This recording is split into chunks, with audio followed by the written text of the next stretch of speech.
Amós capítulo 6, versos desde el 1 hasta el 7. Leemos la palabra de Dios en el nombre de Jesús. Destrucción de Israel. Ay de los reposados en Sión y de los confiados en el monte de Samaria, los notables y principales entre las naciones, a los cuales acude la casa de Israel. Pasad a Calné y mirad, y de allí id a la gran Hamat. Descended luego a Gat de los filisteos. Ved si son aquellos reinos mejores que estos reinos, si su extensión es mayor que la vuestra. Oh vosotros que dilatáis el día malo y acercáis la silla de iniquidad. Duermen en camas de marfil y reposan sobre sus lechos. Y comen los corderos del rebaño y los novillos de en medio del engordadero. Gorjean al son de la flauta e inventan instrumentos musicales como David. Beben vino en sus tazones y se ungen con los ungüentos más preciosos y no se afligen por el quebrantamiento de José. Versículo 7. Por tanto, ahora irán a la cabeza de los que van a cautividad y se acercará el duelo de los que se entregan a los placeres. Señor, una vez más, venimos delante de tu presencia, suplicando tu oportuno socorro. Ten misericordia, Señor, de este vaso de barro. Utilízale, Señor, como instrumento para proclamar tu palabra que es verdadera. Guárdanos, oh Señor, del materialismo, del amor a los bienes materiales por encima del amor que debemos tener al dador de los bienes. Yo te ruego en esta mañana que tú salves a aquellos que pudieran estar en este lugar y no tienen una correcta relación contigo, porque te lo pedimos por los méritos de Jesús. Amén. Uno de los deseos de los arquitectos al momento de construir un monumento, de construir quizás alguna edificación, es que esta edificación pueda servir como reconocimiento del lugar a donde ha sido construida o del lugar donde ha sido colocado. Las grandes edificaciones son aquellas que pueden ser identificadas y dan a reconocer el país o la ciudad donde se encuentran. Por ejemplo, el Taj Mahal es indicativo de la ciudad de la India. El Burj Khalifa, un edificio enorme que puede identificarse la ciudad o el país de Dubái. La Catedral de San Basilio en Rusia. La Casa Blanca en los Estados Unidos. La Torre Eiffel en Francia, en París. Pero en nuestro lugar, en nuestra nación también. Usted ve el monumento a los héroes del 30 de marzo y lo identifica en Santiago. La Catedral Primada de América, la Basílica en Higüey. Ahora, ¿qué tal de los seres humanos? ¿Has pensado usted que asimismo hay seres humanos en las Escrituras que pueden ser identificados por su gran pecado? Y que al mencionarlos inmediatamente viene a nuestra mente su pecado. ¿Qué hablar de Judas? Hay otros Judas, pero inmediatamente viene la palabra traidor. Aquel que vendió a Jesús por 30 piezas de plata. Simón el mago que trató de comprar el don de Dios. ¿Qué tal de Tomás el incrédulo? Pero hay una persona que se levanta como un monumento al amor a las riquezas, como un monumento al amor a la falsa religiosidad por encima del amor a Dios. Este hombre es el joven rico, aquel que se acercó a Jesús confiado en un sistema religioso, confiado en una falsa piedad, confiado en su dinero, al punto que él trata de comprar la vida eterna. ¿Cuánto me cuesta la vida eterna. ¿Qué tengo yo que hacer para ser salvo? Su éxito, su abundancia profesional, sus riquezas habían ocupado el lugar que él debía darle a Dios. Y el pasaje que nosotros acabamos de leer en Amós está ahí para recordarnos que Dios nos demanda que le amemos y que le atesoremos por encima de cualquier bien material. Dios demanda que tú le ames por encima de cualquier bien material, que le atesores como el más grande de todos los tesoros. Y el no hacerlo es una arrogante idolatría. Este pasaje de Amós está ahí para recordarnos que Dios demanda que tú y yo le amemos por encima de cualquier bien material. Y el no hacerlo es una arrogante idolatría. Manteniendo la distancia, este pasaje de Amós nos muestra el llamado de Dios a una nación. Ustedes recuerdan, la nación está dividida. Amós es del sur y él se levanta a ir a hablar fundamentalmente al norte. El norte está confiado en sus riquezas, en las victorias que le ha dado su gobernante Jeroboam II. Y como hemos visto en sermones anteriores, una gran abundancia que iba acompañada con una gran idolatría, con grandes pecados. Y Dios entonces les advierte diciéndoles, así como castigué las naciones paganas, ustedes están cometiendo los mismos pecados y yo los voy a destruir. Pero ahora hay algo que llama la atención. Y es que ahora él viene a profetizar contra la opulencia. Es un lamento no contra toda la nación primariamente, sino contra aquellos líderes que gobernaban la parte norte de Israel. Y lo primero que vemos en el versículo 1 es una advertencia: no confíes en el engaño y la falsa seguridad que provee el materialismo. No confíes en el engaño y la falsa seguridad del materialismo. Versículo 1. Ay de los reposados en Sión y de los confiados en el monte de Samaria, los notables y principales entre las naciones a los cuales acude a la casa de Israel. Hermanos, a mí me llama la atención este lamento, porque es un lamento humanamente hablando contradictorio.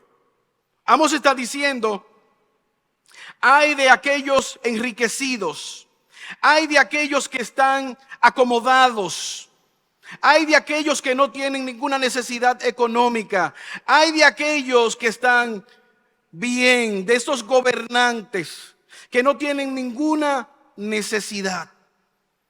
Y es un lamento extraño porque este grupo de personas eran admirados en la sociedad a la cual Amós les está escribiendo. Pero qué tragedia, ellos están celebrando y Dios dice: ustedes no tienen nada de qué celebrar. Su éxito es la razón de su ruina. ¿Y por qué? Porque ellos han vivido un camino de autoindulgencia. Una autoindulgencia condenatoria. Ellos no han tomado en cuenta a Dios. Y Dios se lamenta de ellos. Evidentemente el problema no está en los recursos económicos, no está en la provisión, no está en la profesión. El problema es que ha sido a espaldas de Dios. Ha sido alejándose de Dios y dedicándose a la vida de pecado. Y lo primero es que nosotros vemos en ese lamento que ellos están reposados en Sión, confiados en el monte de Samaria. Mira cómo ambas partes, tanto la región del norte, Israel, y la del sur, cuya capital es Samaria, están confiados. Dios tiene ese lamento por ese éxito pecaminoso. Por ese éxito que les llevó a olvidarse de Dios, a olvidarse de la misericordia, de la verdadera religión, del verdadero culto a Dios, de la verdadera vida de piedad. Ustedes se acuerdan que ellos podían ir a sacrificar a los lugares religiosos, a los altares, y al mismo tiempo el padre e hijo ir y acostarse con la misma prostituta. ¿En qué estaba fundamentada su seguridad? Versículo 1. Reposados en Sión y confiados en el monte de Samaria. Una seguridad en que eran una nación poderosa. Jeroboam había aplastado a todos sus enemigos y había añadido más territorio a la nación de Israel. Pero el monte de Samaria estaba ubicado en un lugar estratégico. ¿Quién nos va a invadir a nosotros en esta posición? ¿Quién puede venir en contra nuestra? Nosotros estamos bendecidos militarmente, tenemos una posición topográfica favorable. Pero al mismo tiempo, mira cómo dice la parte B del versículo 1: notables y principales entre las naciones a los cuales acude la casa de Israel. Ellos se proclamaban a sí mismos como nobles, como notables, como que estamos bien delante de Dios. Seguridad económica, seguridad militar, tienen paz. Pero al mismo tiempo hay una seguridad en su falsa sabiduría. Hay otras naciones que vienen a nosotros a buscar consejo. Hay otras naciones que nos admiran.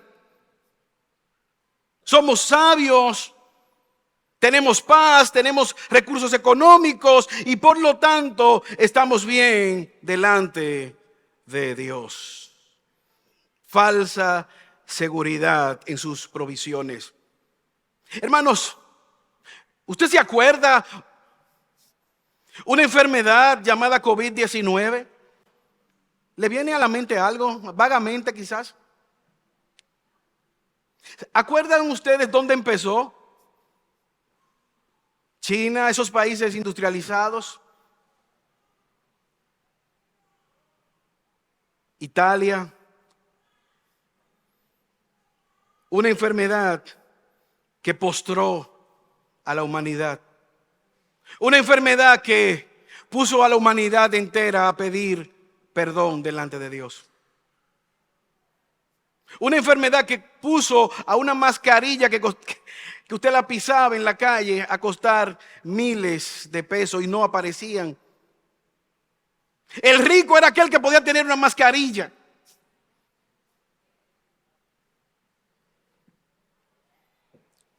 Sabios, autodependientes, haciendo su propia voluntad sin rendirles cuentas a nadie. Génesis capítulo 3, versículo 5. Tú serás igual a Dios. Esa fue la gran oferta que Satanás le hizo a Adán y a Eva. Tú no necesitas que nadie te diga qué comer, cuándo comer, dónde dormir, qué obedecer. Serás igual a Dios. ¿Y qué hicieron ellos? Creyeron aquella mentira. ¿Sabes qué? Eso mismo está ocurriendo en el día de hoy. El mundo necesita más recursos, más educación, más dinero, más capacitaciones, más recursos. Quizás tú estás sentado en este lugar y piensas: lo que yo necesito es ganarme la lotería para coronar y resolver todos mis problemas. Esto está aquí para mostrarnos que esta nación que tenía recursos, que tenía salud, que tenía provisión, que estaban felices, que estaban reposados, que tomaban vino en tazones, que se acostaban en camas de marfil, Dios dice: ustedes son unos desventurados porque no tienen una correcta relación conmigo. Nuestra mayor necesidad es de Dios. Dios debe ser nuestra provisión. Qué gran tragedia amar las provisiones más que el dador de la provisión. La pregunta: ¿dónde está tu seguridad? ¿Quién es tu provisión? ¿Qué te da gozo?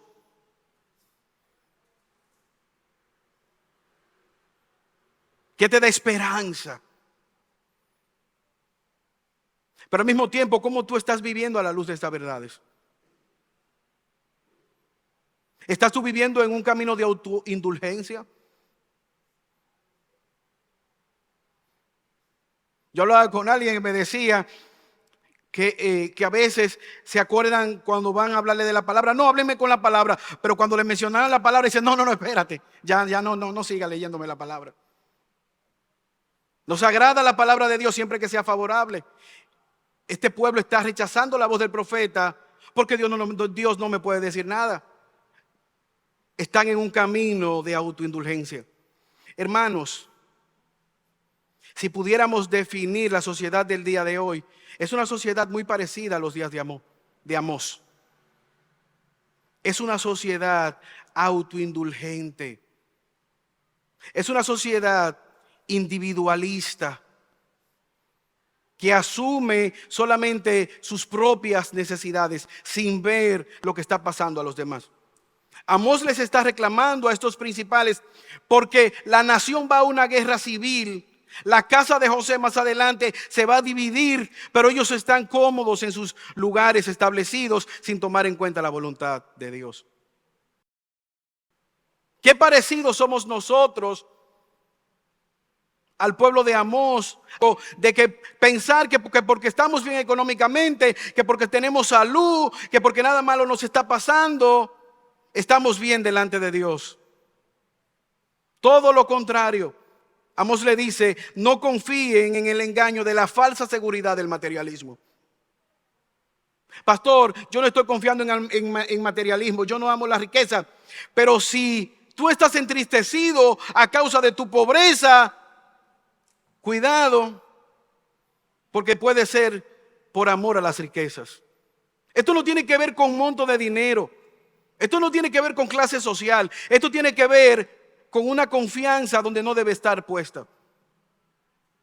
Hay un pastor que está hablando con la congregación y le dice, ¿cuánto estarían de acuerdo a colaborar con una vaca para la causa del Señor? Y hay un hermano que está en el frente y dice, pastor, yo puedo dar una vaca. Muy bien. ¿Cuántos estarían dispuestos a colaborar con un cerdo? El individuo dice, yo puedo colaborar con un cerdo. Muy bien. ¿Y gallinas? ¿Cuántos estarían dispuestos a colaborar con una gallina? El hermano dice, no, gallina no, pastor, yo no colaboro con gallinas. El pastor se sorprende y le dice, hermano, pero usted dice que está dispuesto a dar una vaca, usted está dispuesto a dar un cerdo, pero la gallina vale menos que vaca y cerdo. ¿Sabe cuál fue la respuesta, pastor? Lo que pasa es que yo ni tengo vacas ni tengo cerdos, pero yo tengo gallinas y no estoy dispuesto a darlas. No es el problema de los recursos, el problema es de nuestro corazón engañoso. Por eso Amós les dice, no confíes en el engaño de la falsa seguridad que da el materialismo. ¿Qué debemos hacer o qué debían ellos hacer a la luz de este llamado que hace Amós? Examinar su vida a la luz del mensaje de Dios. Versículo 2. Examina tu vida delante de Dios. Un llamado a la autoevaluación. Pasad a Calne y mirad, y de allí id a la gran Hamad, descended luego a Gad de los Galileos, ved si son aquellos reinos mejores que estos reinos, si su extensión es mayor que la vuestra. Hay una advertencia. ¿Qué le está diciendo el profeta? Vayan a estas ciudades, vayan a Calnet, a Gad de los filisteos y miren. ¿Qué había pasado en aquellas ciudades inmensas? La mano de Dios había caído sobre ellas. El juicio de Dios había llegado. Habían sido destruidas por su pecado, por la autoindulgencia. Y Amós les está diciendo, miren lo que les pasó a ellos y reflexionen. Porque al igual que ellos, versículo 4, ustedes duermen en camas de marfil, reposan sobre sus lechos, comen corderos del rebaño, los novillos de en medio del engorde. Versículo 5, gorgojean al son de la flauta, inventan instrumentos musicales como David, beben vino en tazones y se ungen con los ungüentos más preciosos y no se afligen por el quebrantamiento de José. Él les está haciendo un llamado urgente. Miren su pecado. Miren lo que les pasó a esas naciones paganas, cómo sus ciudades vecinas han sido destruidas, fruto de permanecer en el pecado y en el error. Pero ellos están cometiendo los mismos pecados, la misma violencia, pero aún así ellos siguen en una vida de autoindulgencia. Yo estaba en una fila y habían dos personas hablando acerca de lo que ocurrió en Turquía, ese terremoto. Y esas personas decían, llegaron a una conclusión: esas personas son idólatras. Esas personas no aman a Dios.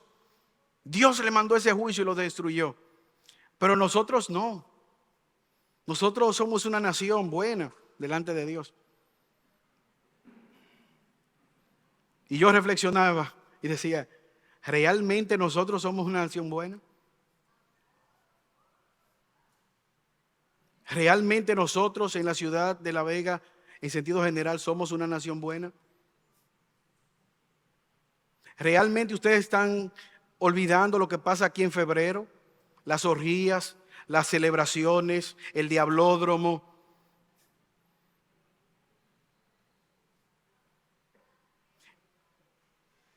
Pero la falsa religiosidad nos da esa expectativa de tranquilidad. Ellos están acostados en camas de marfil, pero no se están olvidando del que no tiene ni siquiera una cama donde acostarse. Ellos están tomando vino en copas privilegiadas, grandes tazones de vino, pero ellos no están pensando en el necesitado que no tiene ni siquiera qué tomar. Ellos iban al corral de los becerros, de los novillos engordados, y seleccionaban cuál era el que se iban a comer. Pero la nación entera comía carnes quizás 3 veces al año en los ceremoniales, en los festivales.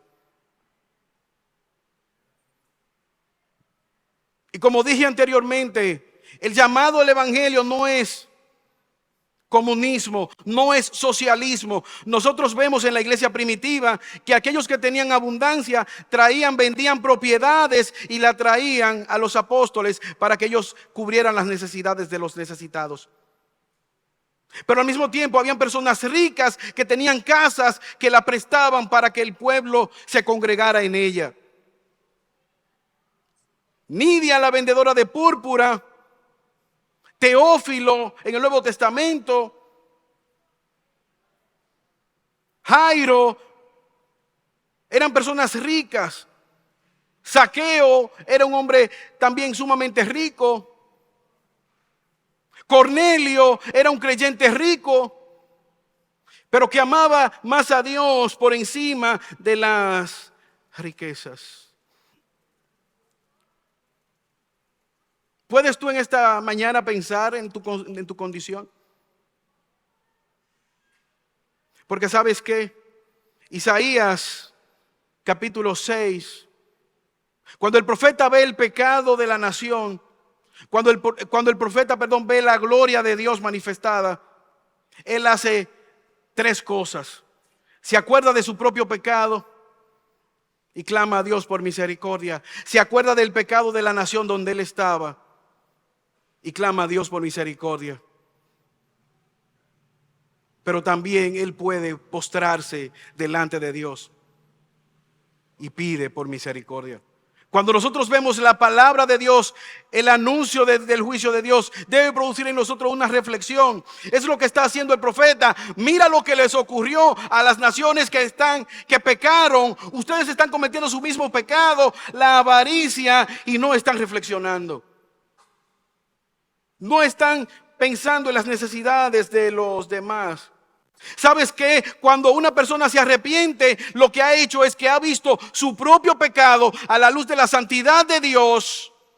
Y una evidencia de que ha sido transformado es que ama a Dios por encima de todas las cosas y lo manifiesta de manera horizontal hacia sus semejantes. Camino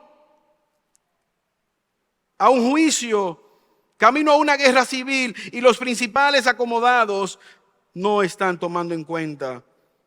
¿Por qué? Porque ellos están bien, ellos están cómodos. Ellos están cantando con arpas, con instrumentos, con salterio, ungidos con aceites caros, exclusividad. Pero no tienen tiempo para los demás. No hay misericordia, no sobran recursos para ser generoso con los demás. No hay tiempo para detenernos y pensar en las necesidades de los demás. Primero yo, después yo y tercero yo. Yo tengo un amigo, él quería regalarle para el Día de las Madres un regalo especial a su esposa. Y él fue a una tienda y vio unas cadenitas muy bonitas, una pulserita. Se la mostraron con unos pincitos. Y él dijo, ay, qué bonito, ¿y cuál es el precio? Del collar, la pulserita, los pincitos. La persona le dijo 5,000. Él dice, sí, tráigamelo bien, un buen precio, 5,000. Una pulserita sencilla, unos pincitos. Después dice la señora, $5,000.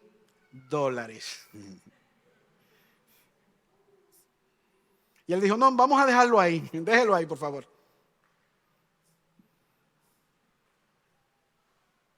Y en esa tienda vendían de esos collares, habían personas comprándolos para ponérselos a sus perros. Un collarito con una pulserita, y yo habla, ¿qué hace? Te mide el azúcar, te toma la presión, ¿qué hace la pulsera? ¿Sabe lo que hace la pulsera? Define tu estatus. Para que cuando ese perro vaya caminando con ese collar exclusivo, la gente diga, wow, $5,000 en el collar de un perro. Vamos a las plazas y no hay botelleros para tomar agua a los adultos, pero sí hay botelleros y dispensadores de purinas en algunas plazas.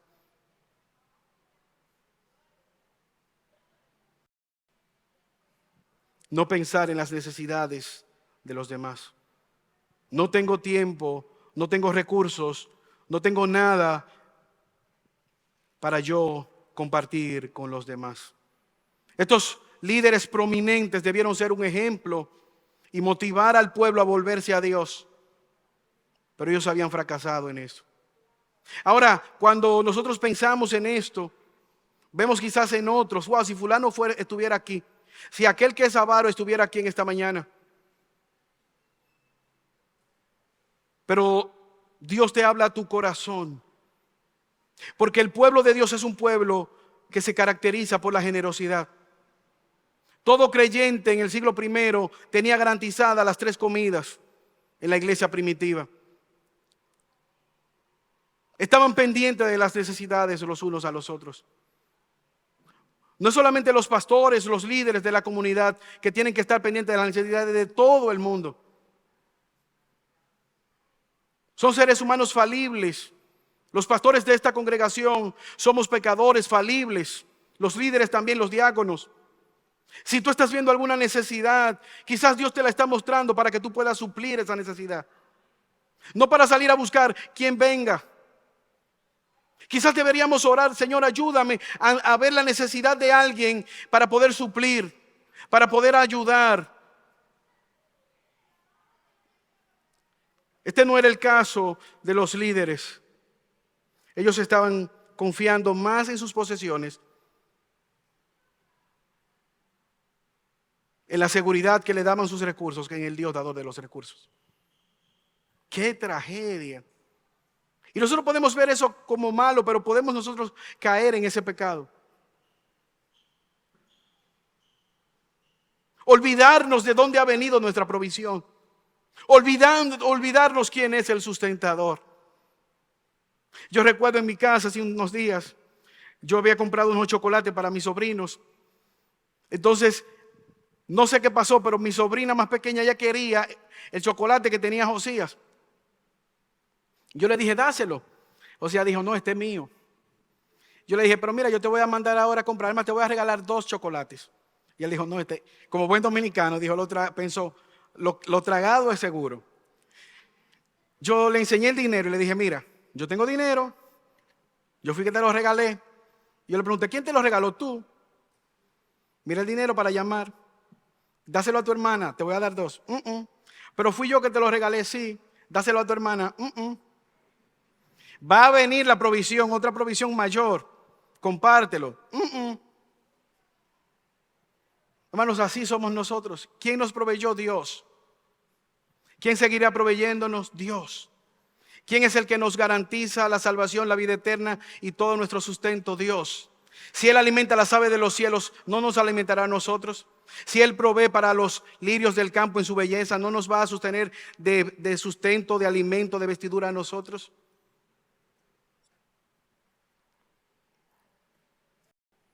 ¿Qué vemos nosotros en el pasaje? Dios les da una advertencia. Examínense. Finalmente, vemos el juicio de Dios manifestado hacia estas naciones. Ellos habían confiado en el engaño de la seguridad del materialismo. Ellos examinaron su vida a la luz de este mensaje, pero ¿sabes qué? No se arrepintieron. Todo lo que Dios le dijo es verdad, pero ellos no se arrepintieron. No estaban dispuestos a cambiar. No estaban dispuestos a volverse a Dios.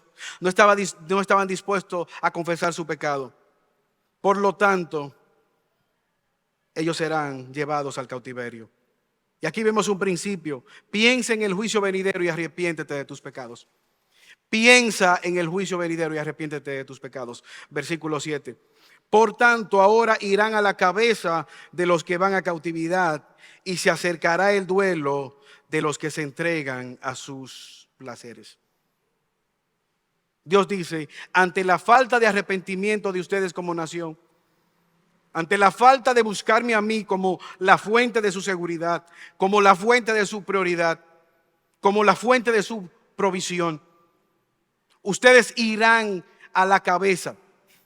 Como a ustedes les gusta la preeminencia, como a ustedes les gusta ser principales, ustedes irán como principales en la caravana de esclavos que van a ser condenados.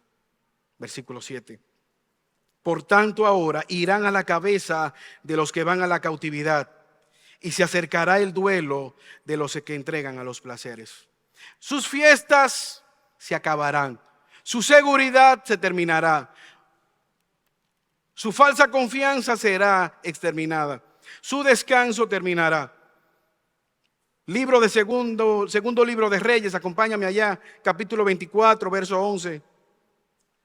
Vemos el cumplimiento de esta profecía. Dios llevó a cabo su palabra. Dios cumplió fielmente su palabra. Reyes 24, verso 11. Vino también Nabucodonosor, rey de Babilonia, contra la ciudad cuando sus siervos la tenían situada. Entonces salió Joaquín, rey de Judá, hijo de Jeroboam II, Joaquín, al rey de Babilonia, él y su madre, sus siervos, sus príncipes y sus oficiales.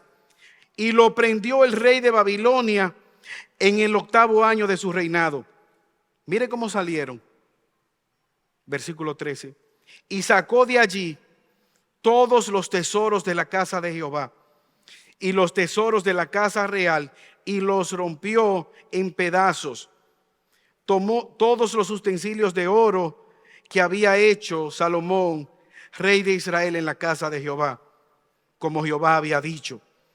Y llevó en cautiverio a toda Jerusalén, a todos los príncipes y a todos los hombres valientes, hasta 10,000 cautivos, y todos los artesanos herreros. No quedó nadie, oiga esto, no quedó nadie excepto los pobres del pueblo de la tierra. Y asimismo llevó cautivos a Babilonia a Joaquín, a la madre del rey, a las mujeres del rey, a sus oficiales, a sus poderosos de la tierra. Cautivos los llevó de Jerusalén a Babilonia, y a todos los hombres de guerra, que fueron 7,000, a los artesanos y herreros, que fueron 1,000, y a todos los valientes que hacen la guerra llevó cautivo a Babilonia. sus principales cautivos, sus hombres inteligentes cautivos, la familia de los principales cautivos, los guerreros, evidenciando que todo lo que ellos tenían como bueno y válido, Dios había dicho que lo iba a destruir. Qué gran tragedia. La provisión de Dios fue un obstáculo para que ellos se acercaran a Dios. Qué gran tragedia. Ellos desoyeron la voz de Dios. Ahora tú y yo tenemos esperanza. Al ver este pasaje, nosotros debemos confiar en aquel que, a diferencia del joven rico que leímos al inicio del sermón, a pesar de ser joven,